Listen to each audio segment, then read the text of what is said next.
Lalu mereka nggak sabar pakai shower, jadi dicabutin itu showernya supaya. Nah, jadi kendalanya ada yang senang, ada yang harus dipikirkan. Ya begitulah namanya bikin pendidikan ya, bikin sekolah. Stres miskinnya itu, tapi memang tidak sejahtera sekali.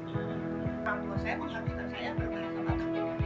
Kalau tidak, dia bilang ulangin.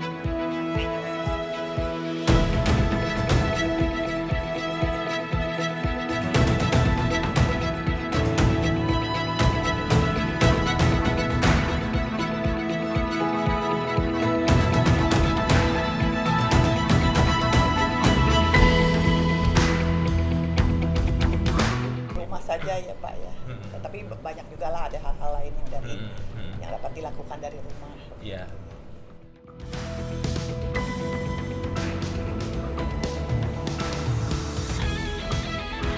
Kalau masa kecil saya sebetulnya saya tidak lahir di Sumatera ya. Iya. Saya lahir di Semarang. Oh. Iya, kemudian besar memang lebih banyak di Pulau Jawa. Tetapi ayah saya itu dulu pencinta budaya lah. Dia selalu bilang bahwa kita tuh harus berpikiran Eropa karena pada zaman itu kan Eropa lah yang maju ya.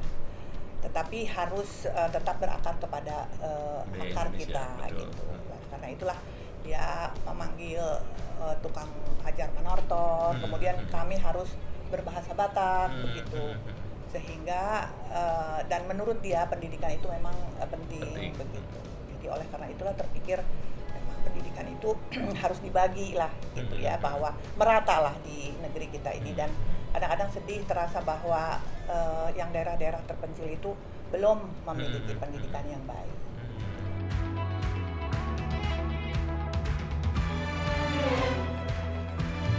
Ya dulu kita berpikir bahwa Sumatera itu terkenal sama kemiskinan, terutama di Toba itu memang benar-benar miskin loh.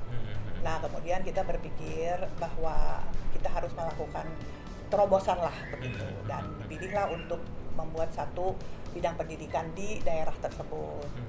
Nah kemudian kalau memang nanti saya cerita lebih banyak lagi bagaimana sebetulnya keluarga-keluarga di situ itu memang miskin ya. Saya bukan kita mau stres miskinnya itu, tapi memang tidak sejahtera sekali gitu ya.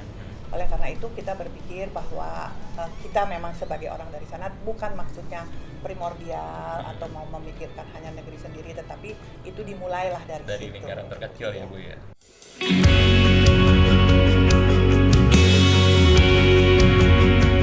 Kalau saya memang dari dulu pengen punya sekolah, tapi saya kepinginnya TK.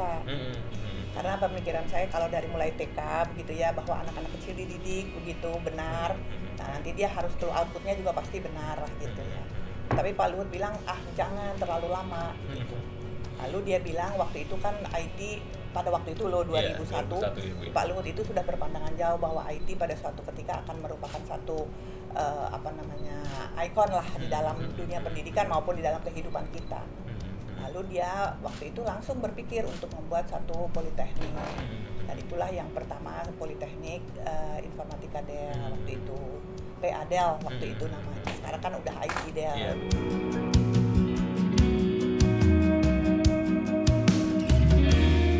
Tantangannya sih banyak ya Pak ya. Tetapi kalau kebutuhan mereka untuk sekolah, karena gini, orang Batak itu punya satu pemikiran untuk pendidikan bahwa anaknya harus maju.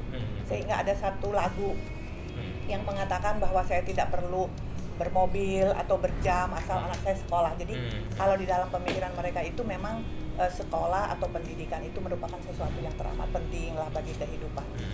Kalau Anda masuk ke dalam satu rumah orang Batak, di dalam tembok-temboknya itu foto-fotonya itu foto pada waktu wisuda, baik SD, SMP, universitas. Jadi dari situ bisa menunjukkan ya mungkin itu rata ya di dalam masyarakat Indonesia. Tapi memang di Batak ini nggak tahu ada satu pemikiran bahwa pendidikan itu sangat penting lah di dalam kehidupan gitu. Nah kalau tantangan ya banyak sekali. Jadi waktu itu pertama itu tanah yang dicari itu Tuhan tuh kasih rata gitu. Pak Luhut tuh selalu kepingin di kampung dia di Simargala. Tapi di Simargala itu tidak ada satu tanah yang rata, selalu bergunung-gunung. Lalu tim waktu itu ada beberapa tim teman-temannya Pak Luhut, ada saudara, ada abang saya, kemudian mencari tanah. Tapi itu kebetulan aja di situ ada rata itu waktu itu 6 hektar kalau nggak salah pertamanya itu. Lalu itu dibelilah melalui masyarakat tertentu, lalu mereka itu bersetuju lah bahwa akan memberikan kepada kita tanah itu, bayar loh waktu itu untuk pendidikan. Nah kalau lalu langsung dimulai pembangunannya. Lalu kalau kesulitan, memang kesulitan bahwa barang-barang bahan apapun tidak ada di situ. Jadi banyak didatangkan dari Jakarta begitu. Nah kemudian katakanlah jadilah sekolah itu komputer itu harus dari Jakarta, naik truknya itu dikawal tentara karena takut bajunya loncat kan di sepanjang jalan itu. Tetapi kalau dipikir sekarang bagaimana kesulitannya, memang berat kok. Tapi kalau sekarang bersyukur bahwa akhirnya sampai ke 20 tahun ya, itu kita benar-benar bersyukur bahwa itu bisa terjadi.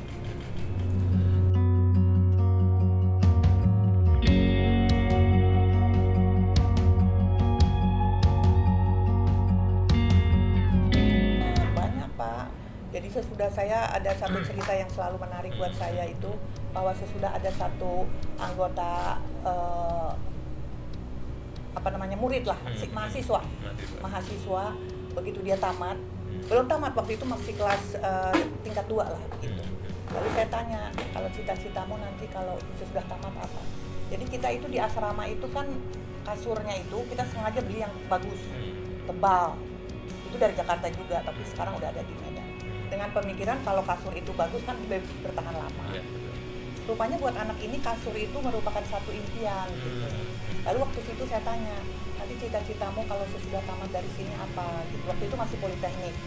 Terus dia bilang, Bu, katanya kalau saya tamat saya kepingin beli kasur seperti ini. Jadi sampai seperti itulah sebetulnya kerinduan daripada orang di sekitar situ untuk maju. Lalu kami pernah ke rumahnya. Rupanya memang masih berlantai tanah begitu. Terus ayah orang tuanya hanya punya bebek untuk dirawat gitu, dan ayam, dan ibunya adalah pekerja ibu rumah tangga yang benar-benar susah lah, yang memang harus ditolong. Jadi banyak kendala, tetapi banyak suka duka untuk pertama-tama untuk mendirikan sekolah tersebut. Nah kalau memang sekarang ini menjadi ITDL, kan Del itu sendiri kata-katanya selangkah lebih maju. Nah tetapi persoalan buat pengurus-pengurus yang sekarang juga bahwa anak-anak itu juga kan lebih maju lagi juga ya. Jadi kadang-kadang ya namanya mahasiswa ya lebih bandel juga gitu ya. Nah dengan pemikiran kita dulu toiletnya itu kita bikin toilet duduk, bukan jongkok. Dengan pemikiran bahwa namanya selangkah lebih maju, dia dari desa harus lebih maju dong. Begitu. Tapi persoalannya itu belum pakainya. Jadi dia nggak dudukin, dia injek gitu. Nah itu sekarang persoalan, menjadi salah satu persoalan buat pengurus-pengurus. Lalu pengurus kebetulan mantu saya yang selalu terus-terus di situ, Intan, berpikir ya bagaimana gitu yang harus dipikirkan. Nah kemudian mandi itu kan sangat ketat waktunya. Lalu mereka nggak sabar pakai shower, jadi dicabutin itu showernya supaya. Nah jadi kendalanya ada yang senang, ada yang harus dipikirkan. Ya begitulah namanya bikin pendidikan ya, bikin sekolah. Tapi sejauh ini responnya sangat positif selama 20 tahun. Sangat positif, dan saya yang sangat senang itu ialah bahwa kalau mereka itu tamat pada bulan September, wisuda pada bulan Maret, April itu udah diijon itu sama perusahaan-perusahaan dari Jakarta meminta mahasiswa-mahasiswa yang akan tamat itu untuk bekerja pada mereka, karena mereka tahu kualitas daripada sekolah itu sendiri.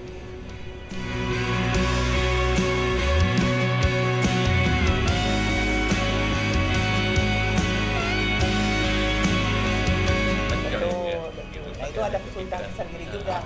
Tetapi kebetulan kita kan memang kerjasama dari pertama kali dengan ITB.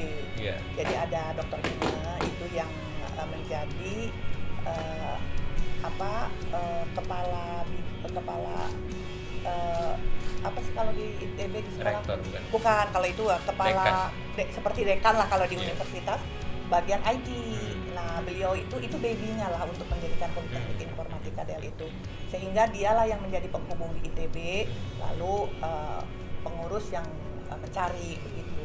Memang kendalanya pertama-tama memang susah, sampai sekarang juga susah kok. Susah sampai sekarang juga untuk mencari dosen yang mau di situ. karena belum pernah ke situ ya. Dulu. Nah, kalau kita naik mobil sekarang ini karena ada tol, ya kira-kira 6 jam lah dari Medan. Dari pusat kota. Iya, dari kota Medannya sendiri. Tetapi kalau naik pesawat sekarang sudah ada dari Halim langsung ke airport yang terdekat, Silangit. Kemudian dari Silangit ke sekolah kita 45 menit. Jadi itu mudah. Kalau dulu, kita naik CN 235 ya, yang ngapung-ngapung itu, ya, aduh itu pertama-tama kadang-kadang nggak sampai loh, balik lagi ke Medan begitu karena cuaca dia nggak bisa turun. Dan itulah sebetulnya suka dukanya, tetapi kita bersyukur ya sampai sekarang itu bisa bagus, bisa baik.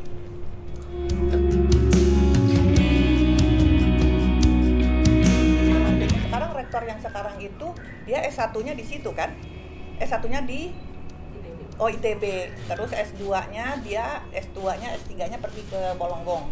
Tapi dia sekarang menjadi rektor di situ. Enggak dong, dia waktu itu S1-nya di ITB, Aldo ITB. Cuman kalau dari yang alumni PIDEL udah ada beberapa yang udah kembali. Iya, kita waktu itu menyekolahkan 5 ya. 5 yang jago-jagonya pada batch pertama itu ke Belanda. Dan itu semua sekarang udah doktor-doktor kembali menjadi pengajar di situ, jadi dosen. Jadi kita tanamkan juga ya. Tetapi ya dari seperti pepatah bilang banyak yang mendaftar tapi yang terpilih kan sedikit begitu ya. Yang mau itu juga sedikit begitu. Kalau peraturan memang kalau di dalam peraturan sekolah ada itu 2N plus berapa itu bahwa dia seberapa tahun dia pergi belajar dia harus kembali lagi untuk mengajar.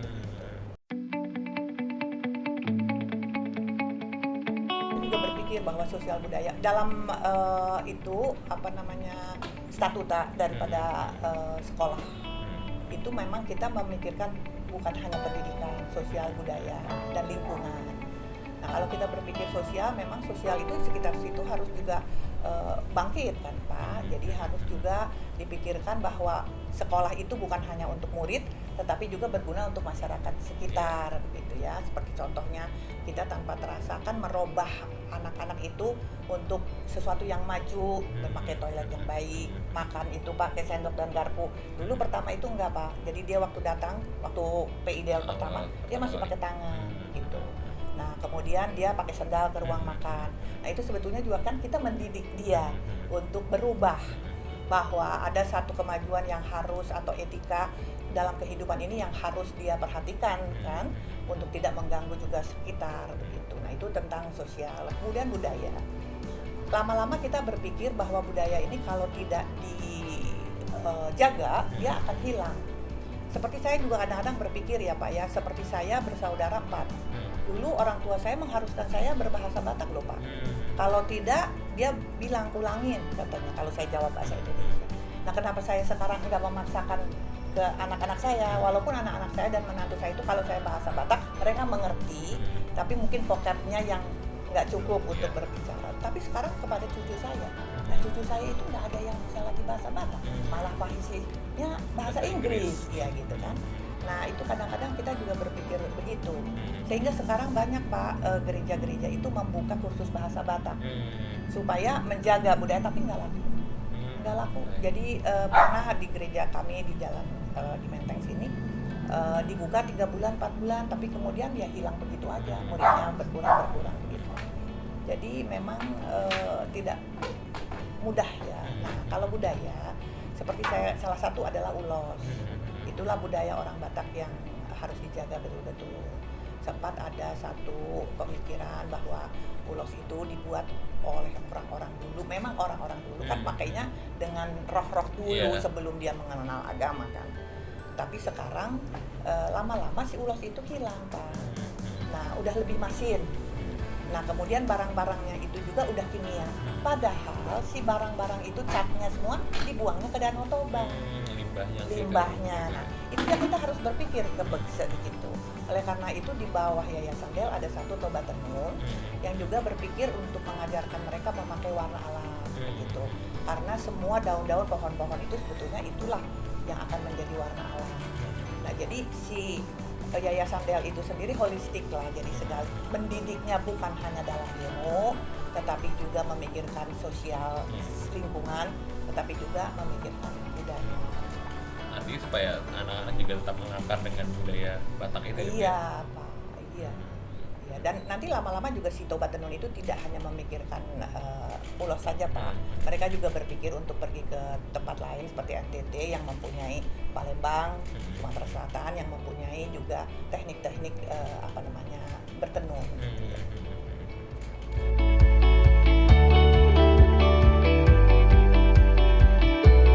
Pak ya, dan selalu kita sih ya Bapak tahu sendiri lah pekerjaan kita masing-masing juga banyak sekali ya, sekali.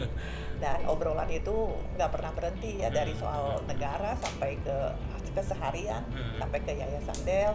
Mau nggak mau, walaupun sekarang sudah ada generasi berikut, anak-anak kami, menantu kami yang melakukan itu, tetapi policy yang utama ya tetap pada Pak Luhut. Misalnya sekarang ini juga waktu itu baru berlalu pemilihan rektor, nah itu juga kan harus ikut juga dipikirkan begitu ya. Kemudian polisi-polisi berikut, apalagi sih yang akan dilakukan oleh Yayasan Del ke depan begitu. Nah itu sebetulnya tetap masih ada dalam rentang kendalinya si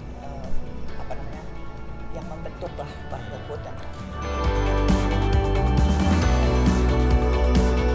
dengan istri, dengan keluarga. Ya, dia ramah ya, baik, mungkin ya tegas sih, tetap tegas ya.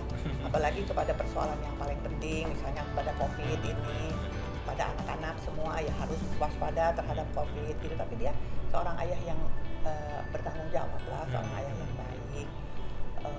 Mau kalau Sabtu Minggu kami kalau tidak COVID ini keputusan kami bersama bahwa kami harus makan bersama sama anak-anak. Kalau nggak gitu nggak ketemu kan Pak, atau Sabtu atau Minggu. Jadi dia bisa meninggalkan ketegasan di luar itu untuk tidak dibawa ke dalam. Gimana ya, kami 50 tahun loh sudah menikah. bulan apa ini, November. Ya lama-lama sih kalau kita suami istri udah berpuluh-puluh tahun, lama-lama seperti teman gitu ya Pak, saling menegur, saling ngeledek gitu ya Pak.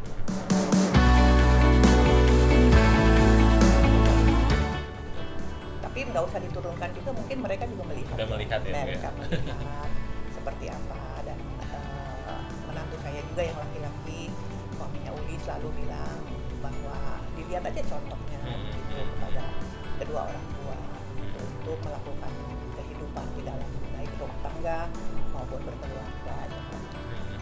Terutama soal pendidikan pasti begitu. Iya, soal pendidikan memang penting ya Pak ya. Mereka Pak Luhut itu selalu memang buat dia pendidikan itu penting sekali ya Pak ya, dan itu selalu dia tekankan kepada anak-anak.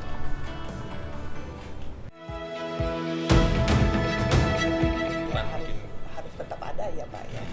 Saya juga beberapa waktu lalu, baru pas minggu lalu gitu, karena dari pengalaman banyak di tengah masyarakat Pak.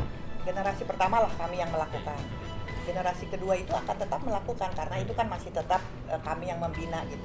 Tapi kalau udah ke cucu, generasi ketiga atau keempat, kita nggak tahu kan Pak, apakah dia masih mau tetap melakukan itu tanggung jawab orang tuanya kan, anak-anak kami, menantu kami ya kan. Baru cerita seminggu lalu gitu dengan Pak Luhut gitu. Tapi dengan pemikiran bahwa apa yang dia lihat, yang kami lakukan, orang tuanya lakukan, ya kita kan berharap bahwa mereka juga akan tetap mempertahankan Yayasan Del ini sampai beratus tahun ke depan. Oleh karena itu Pak Luhut tuh selalu bilang, anak kami kan 4 Pak, tapi selalu dia bilang anak kami 5 dengan Yayasan Del. Jadi apa juga yang kami punya, katakanlah yang apa kami yang Tuhan kasih lah ya, itu selalu akan dibagi kepada 5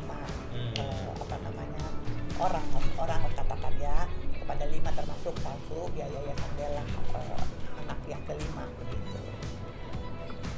Berarti anak dan juga cucu itu udah cukup concern ke sana ya. Iya, apalagi cucu-cucu saya, karena lihat mamanya itu Intan, menantu saya kerja di Yayasan Del, dialah sekarang yang memegang.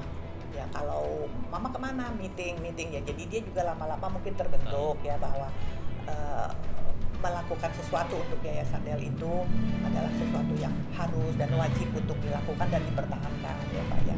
Karena waktu bikinnya juga tidak mudah, berjalannya juga tidak mudah. Tapi kalau kita lihat sekarang 1.500 loh yang sudah ditamatkan oleh ITDL. SMA Unggul itu Bapak lihat menjadi nomor Iya. 1 di Indonesia ya. Nah kalau kayak gitu pencapaian-capaian itu menyenangkan gitu ya, membuat saya tuh Pak jujur ya kalau udah berapa kali wisuda. Tapi setiap wisuda kalau saya lihat anak-anak ke depan, aduh Pak dari desa, bisa dia pakai toga gitu kan, dia bisa tamat gitu. Dia kalau pandai dia bisa S1 dikirim ke ITB, bisa S2 ke luar negeri, itu kan sesuatu ya buat kita gitu. Nah seperti SMA Unggul begitu. Nah lalu sekarang kita udah punya beberapa sekolah di Jakarta kan Pak. Nah yang di Jakarta itu sekolah Noah dari mulai TK, SD, SMP, sampai sekarang SMP. Itu yang masuk itu mula-mulanya dulu banyak, sampai sekarang sih anak-anak benar-benar yang bisa, pandai, tetapi orang tuanya nggak mampu. Banyak anak-anak tentara Pak dari Kopassus, karena itu dekat Kopassus. Nah terus kalau keluar dari situ ada cucu teman saya, pemalu katanya. Tapi begitu keluar dari situ, waduh sampai good morning, eyang gitu kan. Jadi merubah manusia itu melalui pendidikan itu penting, merubah ke arah yang baik ya. Nah makanya kita sedih bahwa kalau pendidikan di Indonesia ini belum merata ya Pak ya. Nah doakan aja kami nanti bukan hanya di Sumatera, di Jakarta masih kepingin melakukan yang lebih terobosan yang lebih seperti Uli anak saya katanya kepingin bikin sekolah juga di NTT, ya kita doakan lah supaya mulai menyebar juga apa yang bisa kita lakukan ya. Itu aja Pak. Jadi kalau menurut prinsip kami ya Tuhan memberi banyak, kita juga harus memberi kami banyak, ya kita harus membagi juga banyak ya Pak ya. Jadi semoga langsung lah Yayasan Bel ya, anak-anak yang kami percaya kita doakan.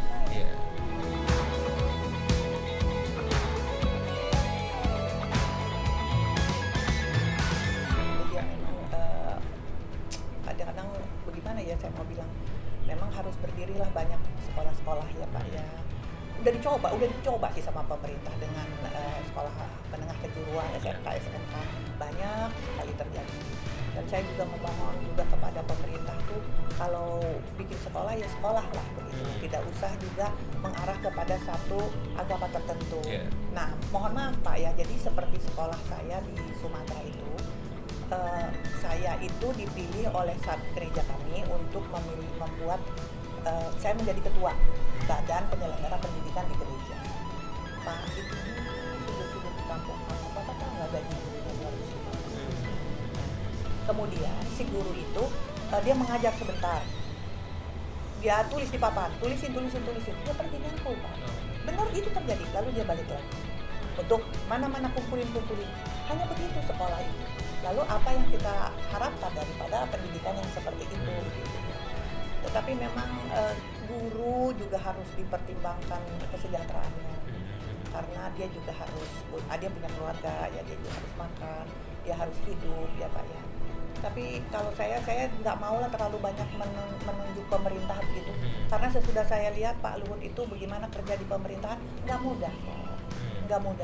Bahwa untuk membuat satu kesejahteraan bagi negara yang begini besarnya nggak mudah. Jadi kalau orang terlalu mudah mengkritik begitu ya, saya tuh hanya dengar cerita, belum yang melakukan ya. Jadi saya juga nggak mau terlalu berharap bahwa pemerintah harus begini, banyak kok yang sudah dilakukan. Walaupun belum maksimal, walaupun perlu lebih banyak lagi sebetulnya effort untuk melakukan pendidikan yang lebih baik, lebih murah di Indonesia. Dan saya juga menghimbau kalau orang-orang yang katakanlah hidupnya cukup, bisa memberi banyak kepada orang lain, masyarakat lain, bikinlah sekolah-sekolah pendidikan. Dan sekolah itu bukan hanya gedungnya ya Pak, sebetulnya di bawah tenda, di bawah pohon, ya bisa sekolah 5-10 orang diajar menulis, membaca, berhitung misalnya kan. Jadi itu aja pesan saya tidak terlalu lagi menjudutkan pemerintah, karena suami saya juga bekerja di pemerintah dan saya udah tahu bagaimana sulitnya ya mengatur pemerintah yang begini besar, pulau demi pulau ya Pak ya, dan tidak rata semua kehidupan kesejahteraan begitu. Jadi saya sih menghimbau sama orang-orang yang bisa memberikan, bisa berkontribusi untuk pendidikan, ayolah daripada ribut aja gitu, daripada kritik aja, ayolah memberikan sesuatu buat negara kita, buat bangsa kita, buat anak-anak didik kita. Baik, terima kasih Bu Terima Devi. kasih, Semoga Pak. selalu sehat selalu ya. Iya, sehat kita semuanya, Pak. Iya.